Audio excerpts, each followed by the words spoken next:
Eita, barbudo! A Netflix tá patrocinando teu canal, camarada! Cadê a socialização dos meios de produção? Conta pra gente qual é essa da tua união com o capitalismo!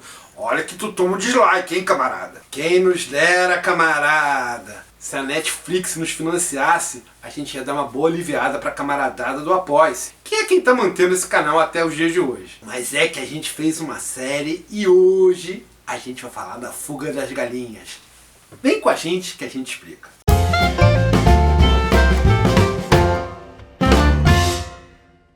Então, camaradada, já tem alguns meses que o camarada Jeff, que é um intelectual orgânico que organiza a gente aqui no Comentariado, deu pra gente a sugestão da gente fazer uma série chamada Marx para Principiantes.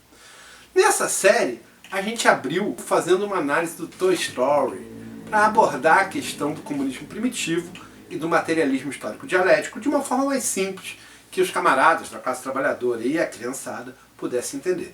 E essa série abriu várias possibilidades e tiveram dois camaradas que deram uma ideia que a gente considerou porreta já de cara, que era falar sobre a Fuga das Galinhas. Porque a Fuga das Galinhas é uma série ótima para abordar várias questões sobre o materialismo histórico dialético, sobre o marxismo e sobre a teoria marxiana. A gente demorou um pouco por várias razões, e na série do Marx para Principiantes, a gente pegou dois programas infantis. O primeiro, eu falei já para vocês, foi Toy Story, que a gente lançou num vídeo logo no começo da série.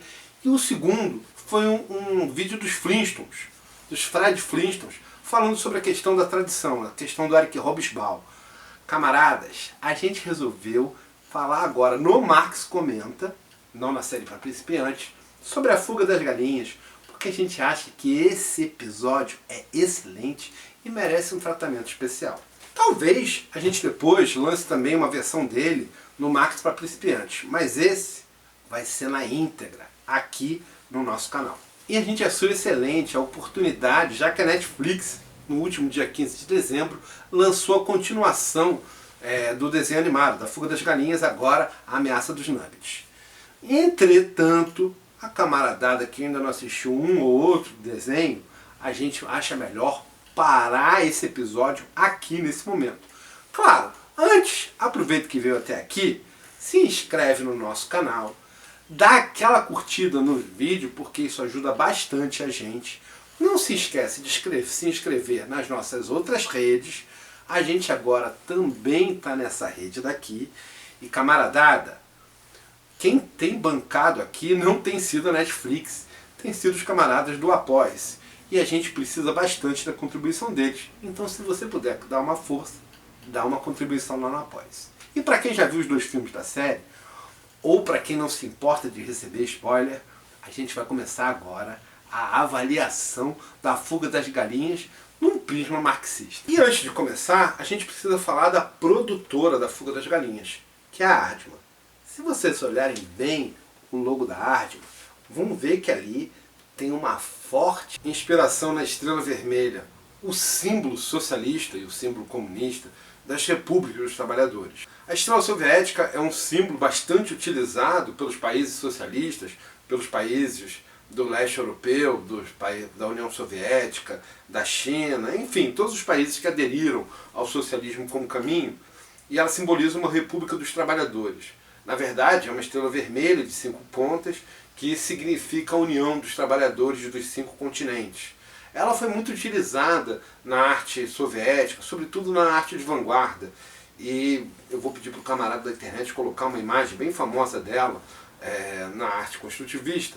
E se vocês olharem bem para ela, ela lembra bastante a estrela vermelha que entra no logo da arte. Teria sido coincidência? Pode até ser que tenha sido coincidência, mas não dá para deixar de apontar que existe uma semelhança bem grande entre a estrela da Aardman e o símbolo da República dos Trabalhadores, seja socialista ou seja comunista.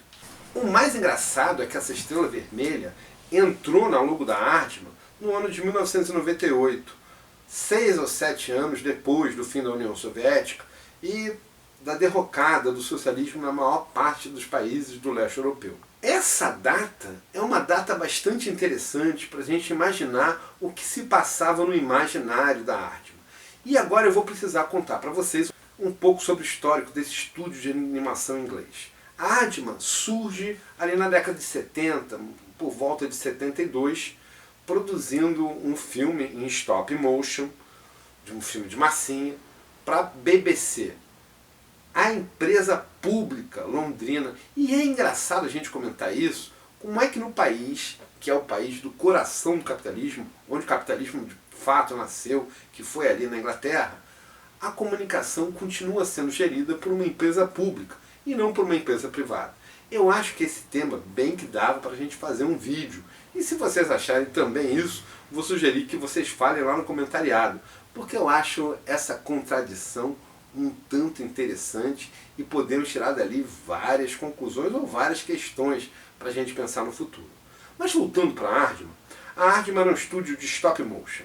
E agora eu tenho que explicar para vocês, e peço uma paciência da galera mais jovem, mas eu preciso explicar para vocês o que é stop motion e o que significa ele no meio da animação. Quando surgiu o primeiro filme lá dos irmãos Lumière, que foi exibido na França, na Inglaterra e em outros países, teve um camarada francês chamado Méliès, que era também mágico e prestidigitador, que olhou para aquilo ali e pensou que aquela caixa podia muito bem ser uma caixa mágica. E passou a fazer filmes, não como eram feitos no Lumière, que eram quase documentários, mostrando cenas do dia a dia, mas fazer filmes contando histórias, principalmente usando efeitos especiais. E os efeitos especiais de Méliès eram quase todos baseados em stop motion.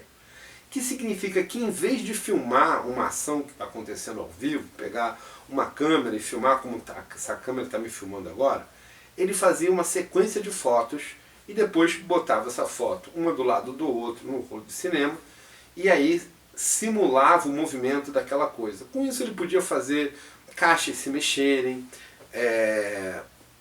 cordas se movimentarem e interagir com os atores ou com o que quer que estivesse acontecendo em cena. Então, basicamente, stop motion é uma sequência de fotos com objetos ou bonecos, papelão, enfim, qualquer coisa em que você faz animação e fotografa ela, ao invés de filmar, e depois você monta uma foto, um fotograma do lado do outro e com isso você faz a ilusão do movimento. O stop motion foi um recurso técnico de efeitos especiais muito utilizado e bastante desenvolvido na sociedade até a década de 90. Na década de 30 tem um filme bem famoso, que eu vou pedir para o camarada da internet colocar alguma cena aqui, que é o filme do King Kong, que acabou fazendo com que o gorila gigante se tornasse famoso no mundo inteiro e que foi feito com cenas de stop motion maquete, né? Havia um boneco do King Kong em cima de uma maquete, né? De uma miniatura feita do Empire State, e ali haviam aviões voando em volta, mas todo o filme, não só essa parte, é feita em cima de stop motion. E esse recurso foi bastante utilizado. Um outro filme bastante famoso da década de 70, da década de 60 na verdade, é o Fúria de Titãs, e a gente também tem Agamenon e os Argonautas, enfim, uma vária quantidade de filmes que eram feitos com stop motion, e esse era um recurso que dava para você colocar a maior parte de seres inanimados interagindo com pessoas em live actions e tal. A outra forma de você fazer animação era a animação tradicional, que foi desenvolvida pela Disney, que era em cima de desenhos animados, que você desenhava numa prancheta, depois passava o desenho para o acetato, e da mesma forma você fazia cada desenho um fotograma e aí rodava o fotograma um do lado do outro, de forma a simular a animação. Então eram dois recursos de animações diferentes e o stop motion era o que era mais utilizado para efeitos especiais. Mas era possível fazer um filme inteiro de stop motion. Na década de 20, 30, na década de 40, um polonês, um tcheco-polonês, que depois acabou indo para a França, fez uma animação toda de uma menina interagindo com os brinquedos que ela ganhara de Natal, num estilo bem parecido com o que depois foi feito na Pixar, que aliás é um dos filmes aqui do Max para Principiantes. A gente viu no primeiro episódio do Max Comenta desse ano que a animação tradicional 2D foi dominada por um capitalista, Walt Disney, vale a pena assistir. esse episódio, e que ele construiu todo o seu império se apropriando do trabalho da classe trabalhadora. Foram vários trabalhadores que passaram por ele. A gente cita ali vários desses trabalhadores, muitos deles absurdamente explorados. Ganhavam 12 dólares por semana e trabalhavam mais de 40 horas semanais, mais de 8 horas diárias, sendo massacrados e não tendo dinheiro suficiente nem mesmo para comprar a comida que os alimentava. Alguns deles, inclusive, desmaiaram de fome durante o processo de trabalho do Disney. O Disney era tanto quanto bastante massacrante. E, por outro lado, o Disney nunca desenhou nada. Sempre se apropriou dos desenhos dos seus trabalhadores. E isso estourou para o mundo todo na década de 50. Houve uma greve dos trabalhadores da Disney para garantir que pelo menos eles tivessem um mínimo de razoabilidade no processo de trabalho, pudesse trabalhar só 40 horas por semana e ganhar um salário que desse para eles pelo menos se alimentar. Mas, embora tenham conseguido isso graças à vitória da luta da classe, da união da classe, e a greve não foi só uma greve dos trabalhadores de Disney, ela contou com a solidariedade de diversos outros trabalhadores em vários segmentos do cinema, que entraram também em greve, ou pelo menos boicotaram os trabalhos da Disney para garantir que esses trabalhadores tivessem o mínimo da razoabilidade. Essa visão de que um empresário dominava e explorava de uma forma condenatória a classe trabalhadora, que é o que é típico do capitalismo, acabou gerando muito incômodo em vários intelectuais. E os fundadores ali da Aardman tinham um tanto quanto essa preocupação de não se tornarem algo tão vil e cruel quanto a Disney, e que a Aardman jamais se tornasse uma corporação totalmente capitalista, embora ela fosse obrigada a seguir o sistema capitalista. E aí tem algumas coisas que vão ser interessantes para a gente poder entender a entrada dessa estrela vermelha no logo da Aardman, que aconteceu em 98, porque o logo anterior da Aardman não tinha, pelo menos não havia uma estrela vermelha de forma tão efetiva ali presente. Eu vou também pedir para vocês darem uma consultada no vídeo que a gente faz uma autocrítica com a Rita Von Huth, para vocês entenderem a diferença entre o eurocomunismo e o socialismo soviético, porque a partir de 1917 o marxismo teve duas vertentes na Europa. Uma que é a que dominou até o leste europeu, que é a vertente marxista-leninista, e outra que foi a da Europa Ocidental, que embora tenha vários ramos e sub-ramos, ela é chamada pela grande direita de marxismo cultural e de forma crítica pelos marxistas-leninistas do leste europeu de eurocomunismo.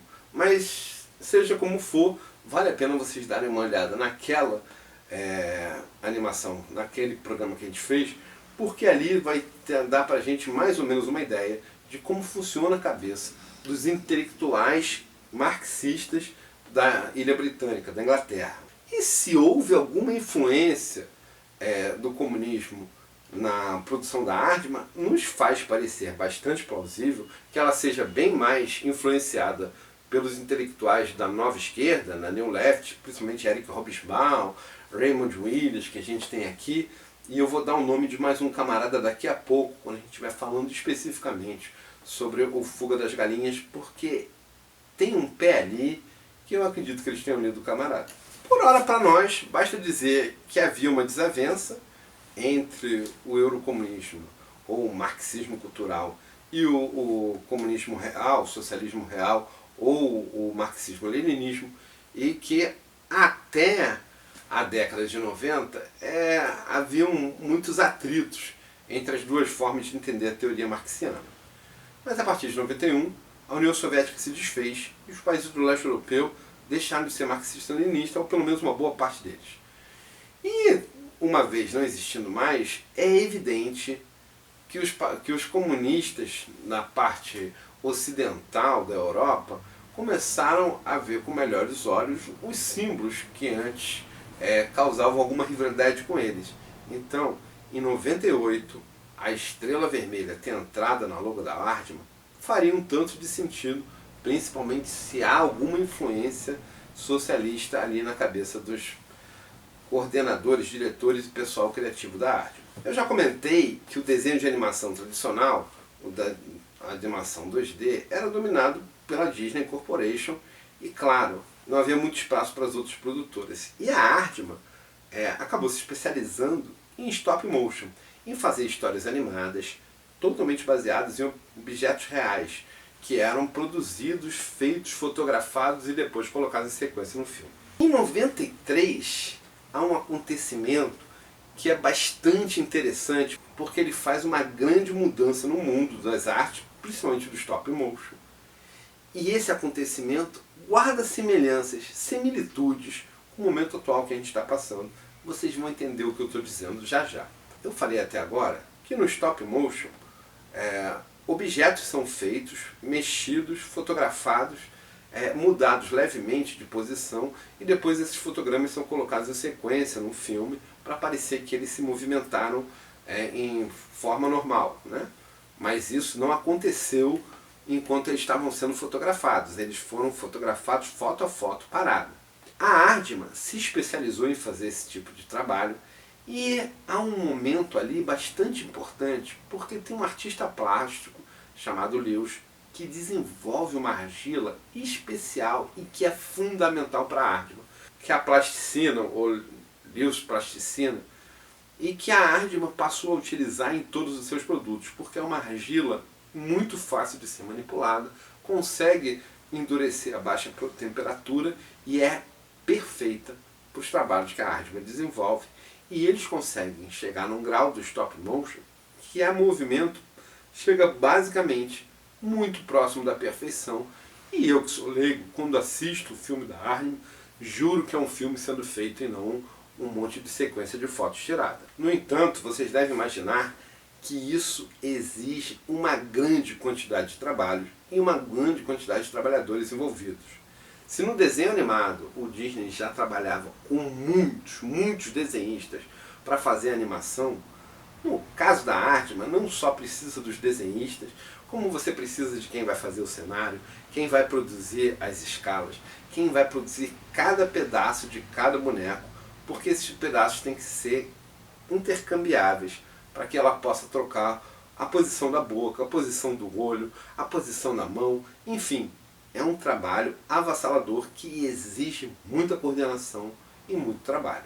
A Aardman tem diversos trabalhos, a maior parte deles feitos em stop motion, e os mais célebres e geniais, com certeza em stop motion. Em 89, ela tem um dos seus momentos ápices, quando um estudante da escola de cinema britânico desenvolve um personagem chamado Wallace Gromit.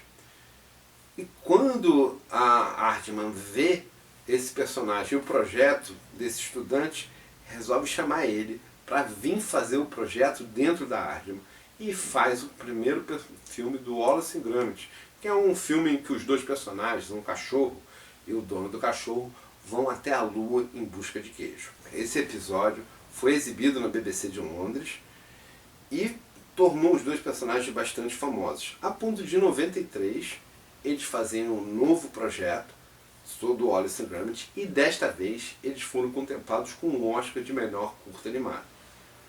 Depois fizeram mais um episódio do Wallace & Gromit e de novo foram contemplados com o Oscar. Por fim, o segundo longa deles que eles fizeram logo depois da Fuga das Galinhas foi também com o Wallace & Gromit e também foi vencedor de melhor animação, levando mais uma vez a estatueta de ouro, que é um dos prêmios mais importantes do cinema americano. Eita, barbudo, mas tu já falou demais do Wallace & Gromit. Esse filme é sobre a Fuga das Galinhas ou é sobre o Wallace & Gromit? Justa reclamação, camarada. Esse filme é pra gente entender por que existe uma influência socialista, uma influência comunista na forma de pensar da Aardman, já que a Aardman é uma empresa capitalista. E para a gente entender isso, é importante entender o contexto em que o Wallace & Gromit ganhou o Oscar e como é importante para a Aardman o trabalho que eles estão desenvolvendo ali e por que eles trazem a estrela vermelha em 98 para o logo da Aardman. Eu estava contando para vocês que até 93 os efeitos especiais mais utilizados no cinema era o stop motion, porque com ele você conseguia fazer o gorila gigantesco aparecendo no filme King Kong, você conseguia trazer deuses, criaturas mitológicas, todos os filmes conseguiam, até diabinhos eram feitos graças ao stop motion. Mas a partir de 93, houve um evento que ia mudar essa história. Foi o filme Jurassic Park, feito pelo Steven Spielberg. Quando Steven Spielberg decidiu fazer Jurassic Park, a decisão dele era misturar stop motion com efeitos de computador, com CGI. Era o início do CGI no cinema ali. E contam a anedota da produção do Jurassic Park, que quando o engenheiro de CGI foi apresentar os primeiros copiões com CGI, mostrou os copiões para o Spielberg, e o Spielberg assistiu a eles bastante estarrecido e dito: maravilhoso, não consegui perceber o momento em que vocês tiram a computação gráfica e colocam os bonecos. Ao que o engenheiro teria dito: nós ainda não colocamos os bonecos. E claro, a partir daí, Steven Spielberg desistiu de usar o stop motion e fez o Jurassic Park todo em CGI. Isso estreou nos cinemas em 1993 e foi um acontecimento. Um acontecimento tão grandioso que mudou a história dos efeitos especiais, porque o CGI não só era muito mais barato, como permitia que o filme ficasse pronto em um tempo muito menor. Ou seja, menos trabalho era utilizado e mais produção era feita. E se você tem acompanhado o Max Comenta até aqui, vai saber que isso significa que na sociedade, o trabalho social do cinema, a média social de trabalho, iria substituir o stop motion pelo CGI. Foi exatamente isso que aconteceu. A Aardman, em 93, ganhava o seu Oscar de melhor curta com Wallace e Gromit, e Spielberg lançava o filme que iria matar o stop motion. Aquele foi um momento muito parecido com o que está acontecendo agora com a inteligência artificial, no qual um novo recurso técnico parece colocar em risco uma grande quantidade de trabalhadores que fazem o trabalho artesanal das produções mais diversas, seja de capas, seja de imagens para a internet, seja, enfim, dos mais diferentes designers. E o CGI, de fato, foi um ataque forte ao stop motion. Vou falar de um outro filme que estreou naquele ano, que foi um filme do Tim Burton, chamado Estranho Mundo de Jack. Em 93, Estranho Mundo de Jack foi feito todo em stop motion, dando um resultado maravilhoso para o famoso diretor Tim Burton. Tim Burton tinha fechado contrato com a mesma empresa que fez os bonecos do Estranho Mundo de Jack para lançar um outro filme alguns anos depois, que era Marte Ataca. Mas a partir da experiência do Jurassic Park, ele abandonou a ideia do stop motion e resolveu fazer o filme CGI, e Marte Ataca foi feito todo em CGI. Em 95, o CGI e a computação gráfica chegaram no desenho de animação tradicional, lançando nos cinemas Toy Story, um desenho animado que, se vocês lembrarem, eu comentei que houve um lá na década de 40, feito em stop motion, com um tema bem parecido, que é uma criança e seus brinquedos, mas que agora era feito todo em computação gráfica. E a partir dali, a história do desenho animado foi cada vez mais sendo ultrapassada da parte de animação 2D e utilizado o que se chama de animação 3D. A Aardman, contudo, comprou a briga feia e se colocou na tarefa de garantir a existência de todas as suas produções em stop motion. Ela ia na contramão do que foi a maior parte das produções de sua época. E em 97 ela conseguiu fechar um contrato com a DreamWorks, que era ali uma concorrente da Disney, que queria desbancar a Disney e estava tentando não só entrar no mercado de computação gráfica, mas também estava interessada em financiar um filme que fosse de stop motion para desbancar o grande império Disney que dominava o mercado e que tinha se unido com a Pixar. Esse foi o contexto em que A Fuga das Galinhas, que estreou em 2000, foi feito. E a partir daí a gente vai ver o que as mentes criativas da Aardman, que estavam desesperadas com o fim do trabalho do stop motion, que estavam desesperadas com a forma como o CGI vinha dominando o mercado e tirando o trabalho da maior parte dos animadores e dos profissionais envolvidos na produção do stop motion, o que eles constituíram uma grande obra que em algum momento eles tinham um grande medo fosse a sua única. Barbudo, já passou 25 minutos de vídeo e tu ainda não começou a falar a Fuga das Galinhas. Contou já a história toda do cinema, camarada. Se isso foi clickbait, vou te dar um dislike, hein, Barbudo. Eita, camarada, 25 minutos? Tem toda a razão de estar irritado comigo, camarada. Não dá pra gente falar do Fuga das Galinhas nesse episódio. A gente vai deixar então pra semana que vem. E pra não ser clickbait, eu vou pedir pro camarada da internet colocar na thumbnail, em vez da Fuga das Galinhas, a estrela socialista da Hardman. E a gente vai encerrar o episódio dizendo exatamente como estava a situação da Hardman e dos criativos da Hardman no momento em que eles fizeram a Fuga das Galinhas.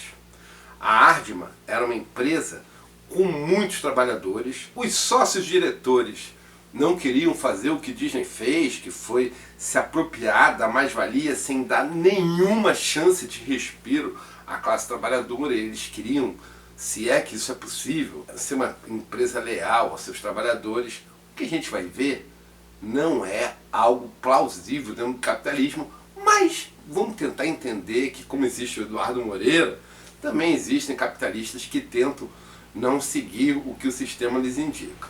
Então a Hardman estava nessa situação.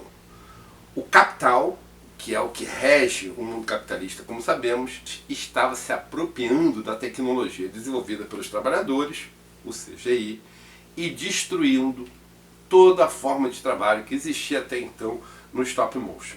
Ele também estava fazendo isso com um desenho tradicional, desenho 2D, a partir de 95, com o surgimento da Pixar.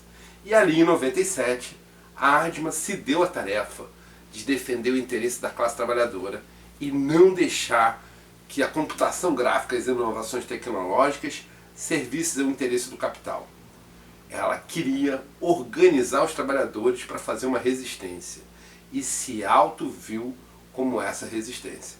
Por isso que a partir de 98 eles colocam ali na logo da Hardman a estrela socialista, que eu vou aproveitar, camaradas, e pedir para vocês darem uma olhada e encontrarem ela na vinheta que vai encerrar o Marcos Comenta daqui a alguns minutos.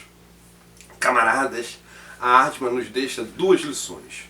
A primeira, no capitalismo não há saída. Ou bem superamos o capitalismo, ou o capitalismo destrói a todos e a todos, até mesmo o planeta.